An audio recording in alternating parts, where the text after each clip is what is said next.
தலைப்பு செய்திகள்.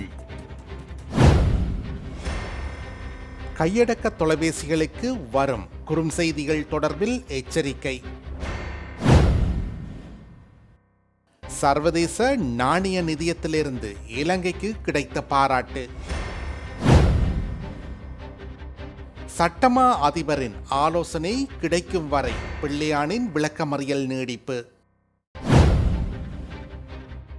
தேங்காய் எண்ணெயில் கலப்படம், 5 வர்த்தகர்கள் மீது சட்ட நடவடிக்கை. 7000 ஆண்டு நாகரிகத்தை வெறும் 250 ஆண்டு வரலாறு கொண்ட அமெரிக்கா அழிக்க முடியாது. ட்ரம்புக்கு ஈரான் பதிலடி. விரிவான செய்திகள். நாட்டில் அண்மை காலமாக குறுஞ்செய்திகளூடாக முன்னெடுக்கப்படும் நிதி மோசடிகள் மற்றும் சைபர் தாக்குதல்கள் கணிசமாக அதிகரித்துள்ளதாக தெரிவிக்கப்படுகின்றது. எனவே கையடக்க தொலைபேசிகளுக்கு வரும் சந்தேகத்துக்கிடமான குறுஞ்செய்திகள் மற்றும் இணைய இணைப்புகள் குறித்து பொதுமக்கள் மிகவும் அவதானமாக இருக்குமாறு காவல்துறை ஊடகப் பிரிவு அவசர எச்சரிக்கை விடுத்துள்ளது.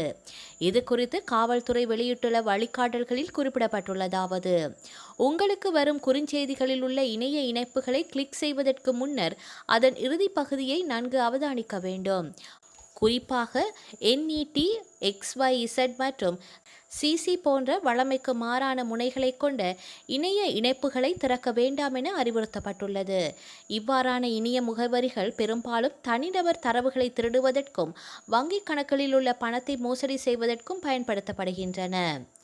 அறிமுகம் இல்லாத நபர்களிடமிருந்து வரும் இவ்வாறான செய்திகள் குறித்து விழிப்புணர்வுடன் இருக்குமாறும் சந்தேகத்துக்கிடமான இணைப்புகளை எக்காரணம் கொண்டும் கிளிக் செய்ய வேண்டாம் என்றும் அறிவுறுத்தப்பட்டுள்ளது.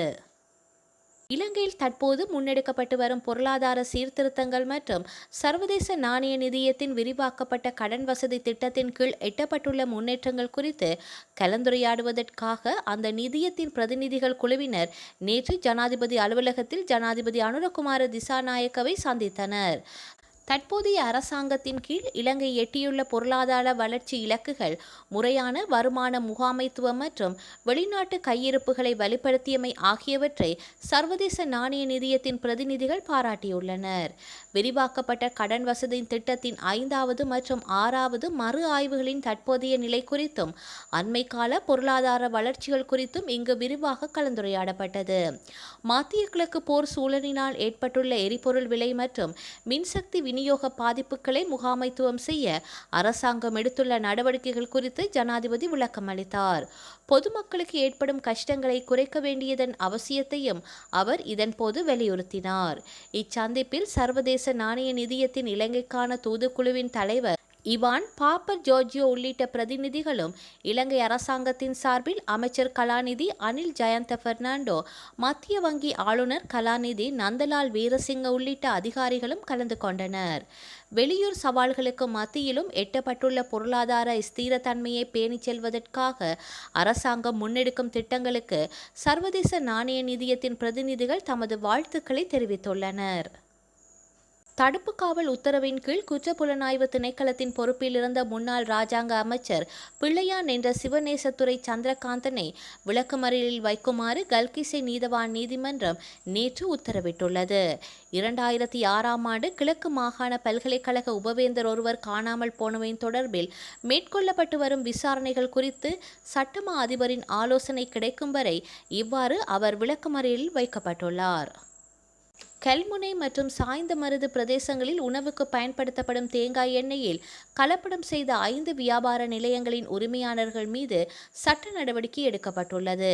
அவர்கள் மீதான வழக்குகள் வியாழக்கிழமை கல்முனை நீதவான் நீதிமன்றத்தில் விசாரணைக்கு எடுத்துக்கொள்ளப்பட்ட போது 5வரும் தலா 1 லட்சம் ரூபாய் சரீர பிணையில் விடுவிக்கப்பட்டதுடன் குற்றங்களுக்கான அபராதம் மற்றும் தண்டனை குறித்து அறிவிப்பதற்காக எதிர்வரும் மே மாதம் 1ஆம் திகதி மற்றும் 7ஆம் திகதிகளுக்கு வழக்குகள் ஒத்திவைக்கப்பட்டுள்ளன.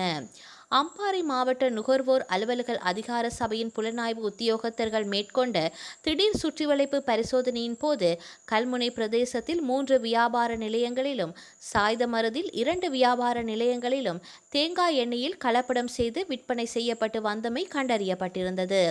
இவற்றிற்கு எதிராக சட்ட நடவடிக்கை எடுப்பதற்காக கல்முனை நீதவான் நீதிமன்ற அம்பாறை மாவட்ட நுகர்வோர் அலுவல்கள் அதிகார சபையினால் வழக்குகள் பதிவு செய்யப்பட்டதாக சபையின் புலனாய்வு புலனாய்வு உத்தியோகத்தர் தெரிவித்துள்ளார்.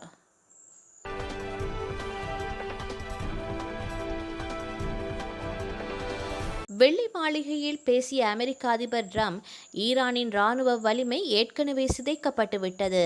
அமெரிக்காவின் ராணுவ இலக்குகள் விரைவில் எட்டப்படும். அடுத்த 2 முதல் 3 வாரங்களுக்குள் ஈரானின் முக்கிய பகுதிகள் மீது மிக கடுமையான தாக்குதல்கள் நடத்தப்படும். ஈரான் மீண்டும் கற்காலத்திற்கு செல்லும் என்று எச்சரித்துள்ளார். இதற்கு எதிர்வினை ஆற்றிய ஈரானிய புரட்சிகர காவல் படையின் தளபதி பிரிகேடியர் ஜெனரல் சையத் மசிஜ் முசாமி, ஹாலிவுட் பிரமைகள் உங்கள் மனதை பாதித்துள்ளன. வெறும் 250 ஆண்டுகால வரலாற்றை வைத்துக்கொண்டு 6000 ஆண்டுகளுக்கு மேலான நாகரிகத்தை மிரட்டுகின்றீர்கள். ஈரானின் திறன்களை பற்றி அமெரிக்காவுக்கு எதுவும் தெரியாது. உங்களின் கணிப்புகள் அமெரிக்காவை புதைக்குழிக்குள் தள்ளும் என்று தெரிவித்தார். இதற்கிடையே இந்தியாவில் உள்ள ஈரான் தூதரகம் வெளியிட்ட எக்ஸ் பதிவில், உங்கள் குண்டுவீச்சுக்களால் நாங்கள் மீண்டும் கற்காலத்திற்கு தள்ளப்பட மாட்டோம்.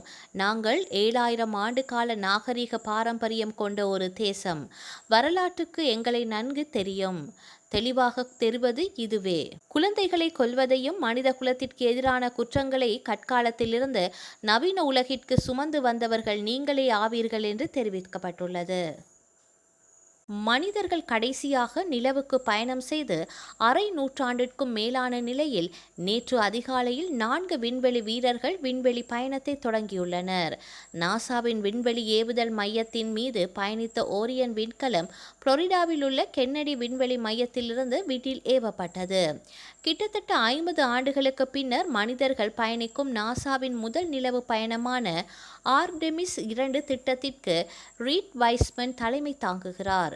நிலவின் மறுபக்கத்திற்கு சென்று திரும்பும் முதல் பெண், முதல் கருப்பினத்தவர் மற்றும் முதல் கனடிய விண்வெளி வீரர் ஆகியோரை உள்ளடக்கிய ஒரு வரலாற்று சிறப்புமிக்க இக்குழுவை இத்திட்டம் சுமந்து செல்கின்றது. கடைசி நிமிடத்தில் ராக்கெட்டை பின்னோக்கி இழுத்தது மற்றும் ஹீலியம் கசிவுகள் போன்ற சிக்கல்களை தீர்ப்பதற்காக தொழில்நுட்ப சீரமைப்புகள் உள்ளிட்ட தொடர்ச்சியான தாமதங்களுக்கு பின்னர் இந்த ஏவுதல் நிகழ்ந்துள்ளது. இது மனிதர்களை மீண்டும் புவி சுற்றுப்பாதைக்கு அப்பால் அனுப்புவதில் உள்ள சிக்கலான தன்மையை எடுத்து காட்டுகின்றது. இதுவரை உருவாக்கப்பட்ட ராக்கெட்டுகளிலேயே மிகவும் சக்தி வாய்ந்த ராக்கெட்டுகளில் ஒன்றான ஸ்பேஸ் லான்ச் சிஸ்டம் இந்திய நேரப்படி அதிகாலை 3:54 மணிக்கு கென்னடி விண்வெளி மையத்தில் உள்ள ஏவுதளத்திலிருந்து ஓரியன் விண்கலத்திற்குள் பாதுகாப்பாக இருந்த 4 விண்வெளி வீரர்களுடன் வானில் சீறி பாய்ந்தது. இந்தோனேஷியா நாட்டின் மொலுக்கா கடற்பகுதியில் 7.4 ரிக்டர் அளவில் பயங்கர நிலநடுக்கம் ஏற்பட்டுள்ளது. இதன் எதிரொலியால் வடக்கு சுலோவேசி பகுதியில் கட்டிடங்கள் இடிந்தன. மேலும் சில கட்டிடங்கள் குலுக்கியுள்ளன. நிலநடுக்கம் ஏற்பட்டதால் சுனாமி அலைகள் உருவாகியுள்ளது. இதனால் மக்கள் பீதியடைந்துள்ளனர். நிலநடுக்கத்தால் ஏற்பட்ட பாதிப்புகளின் முழு விபரம் இதுவரை வெளியாகவில்லை. 2004ஆம் ஆண்டு இந்தோனேஷியா நிலநடுக்கத்தால் உருவான சுனாமி அலைகள் இந்தியா வரை பாதிப்பை ஏற்படுத்தியமை குறிப்பிடத்தக்கது.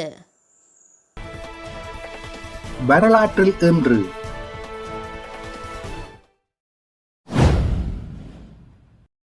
1981 உலகின் முதலாவது பெயர்த்தகு கணனி ஆக்ஸ்பாண்ட் 1 சான் பிரான்சிஸ்கோவில் அறிமுகப்படுத்தப்பட்டது. 2010 ஆப்பிள் நிறுவனம் முதலாவது தலைமுறை ஐபாட் கை கணனியை வெளியிட்டது. 2016 வணிக நிறுவனங்களின் தகவல்கள் அடங்கிய பனாமா ஆவணங்கள் வெளியிடப்பட்டது. 2018 கலிபோர்னியா சான் ப்ரூனோ நகரில் உள்ள யூடியூப் தலைமை அலுவலகத்தில் பெண் ஒருவர் துப்பாக்கியால் சுட்டதில் 4 காயமடைந்தனர். துப்பாக்கிதாரி தன்னைத்தானே சுட்டு தற்கொலை செய்து கொண்டார். செய்திகளை உடனுக்குடன் தெரிந்து கொள்ள உடனே சப்ஸ்கிரைப் செய்து பெல் பட்டனை கிளிக் பண்ணவும்.